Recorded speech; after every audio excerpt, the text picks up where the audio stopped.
Hello everyone, and welcome back to our channel. South Africa's political drama has just entered another chapter, and this one is loud, angry, and aimed directly at President Cyril Ramaphosa's cabinet.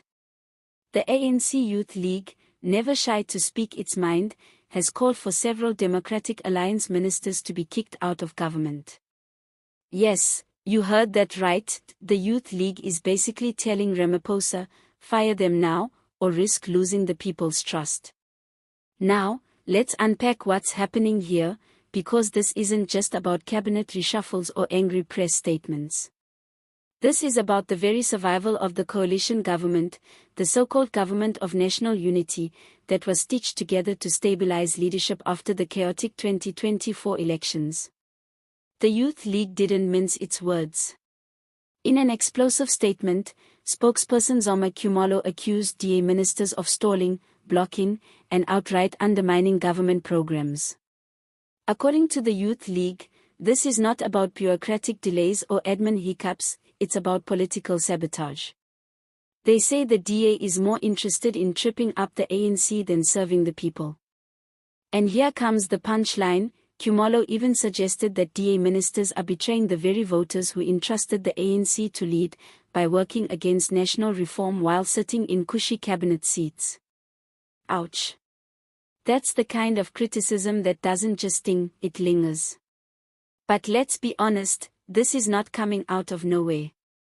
The GNU, from the very beginning, was a marriage of convenience, not love. The ANC and DA don't share the same political DNA. In fact, they've spent years attacking each other on the campaign trail, trading insults, and accusing one another of being the problem. Yet, suddenly, they found themselves in the same bed after the elections. To many South Africans, it already felt like a ticking time bomb. And now, the fuse might just have been lit. The Youth League's outrage reflects a growing frustration within the ANC itself. Many in the ruling party never truly embraced this partnership with the DA. They saw it as necessary for stability but unnatural, like forcing a cat and a dog to share the same food bowl. For them, this cabinet is already a compromise too far. The Youth League statement puts those frustrations on loudspeaker, demanding Ramaphosa prove he still puts ANC first by removing the so-called troublemakers in blue. On the other side, the DA isn't exactly losing sleep over these accusations. They've brushed them off as baseless political noise, claiming their ministers are committed to good governance, transparency, and fixing what decades of ANC corruption broke.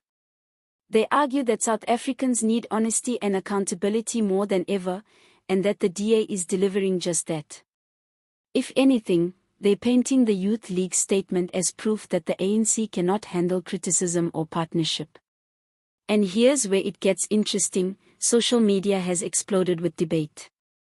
Some South Africans are cheering the Youth League, saying the DA should never have been allowed near cabinet positions in the first place. Others believe the DA is the only thing preventing the ANC from sinking this ship faster.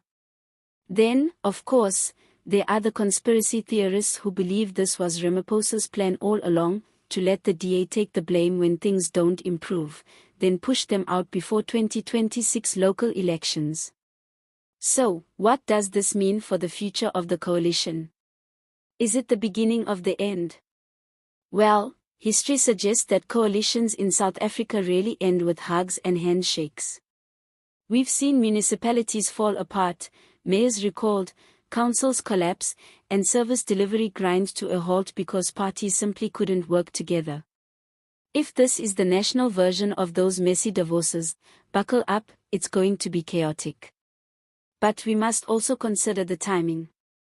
The ANC is under enormous pressure right now. Its popularity is sliding, communities are restless, and protests over service delivery are becoming a weekly headline. The Youth League, always eager to prove its revolutionary credentials, knows that shouting at the DA ministers makes them look bold, uncompromising, and in touch with the people's frustrations. It's a way of saying, we are not like the old guard of the ANC who are too comfortable in office. We are still the voice of the people. And here's where the humor kicks in. You almost have to imagine the cabinet meetings these days. Picture it, DA ministers with their laptops open, quoting clean governance policies, while ANC ministers roll their eyes, muttering about white monopoly capital under their breath. Somewhere in the corner, Ramaphosa is sipping his tea, desperately trying to keep the peace like a parent at a family reunion where nobody actually likes each other. The irony of this whole saga is that the GNU was marketed as a new era of unity, maturity, and responsible leadership. Yet, within months, we're already back to name-calling, suspicion, and ultimatums. South Africans were told this coalition would bring stability, but what it seems to be bringing is drama, a political soap opera that no screenwriter could have scripted better. So, should Ramaphosa give in to the Youth League and reshuffle his cabinet? Doing so might silence critics for now, but it could also collapse the GNU entirely. Keep the DA ministers, and he risks looking weak and out of touch with his own party. Remove them, and the DA walks out, plunging the government back into instability. In short, he's stuck between a rock and a political hard place. What's clear is this: the ANC Youth League has thrown down the gauntlet. Whether Ramaphosa picks it up or pretends not to see it, the coalition's cracks are no longer hidden. They're right there in the open, for all South Africans to see. Now, I want to hear from you. Do you think the DA ministers should be removed from Ramaphosa's cabinet?